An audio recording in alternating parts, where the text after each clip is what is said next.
Hey, this is Rick Ormsby at Unbridled Capital, and I'd like to talk a little bit today about franchise P&Ls.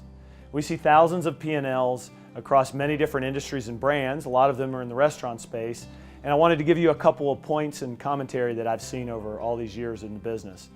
One of the things I'd say is standardization is very important. And so as you look at your restaurant P&Ls, make sure you have a standard, well-labeled methodology of knowing where all your expenses are. As it pertains to the restaurant business, we always want to look first at food and paper and then labor costs, and those are obviously the two largest components of P&L expenses. Food and paper costs are typically going to run somewhere between 25 and 35%. You probably don't want to be at the very low end of that number, or you're providing poor food to your customers. If you're on the high end, you're not making enough money. In the labor side, you want to see labor below 30, certainly, depending on what your sales volume is. Obviously, a component of labor is fixed and a component is more floating or variable. But you typically want to see labor costs in the low to mid-20s if you can do it. And we like to see franchisees who have a good, mindful eye on minimum wage and a story that they can tell about how they're going to keep the profitability and the EBITDA of their business intact in the face of wage and inflationary wage pressures that are in the marketplace.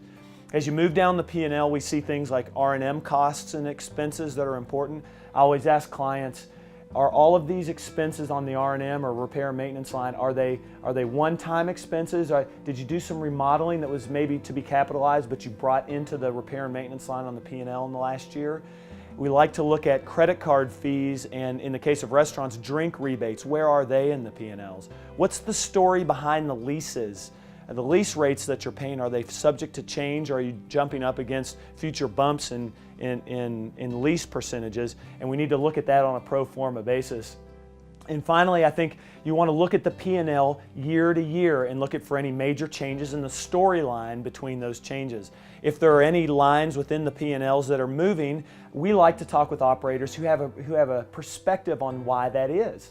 We like to talk about operators in the food business, as an example, have a perspective on why commodity costs are increasing or decreasing and what they're planning to do to implement that to defend their profit margins in their business.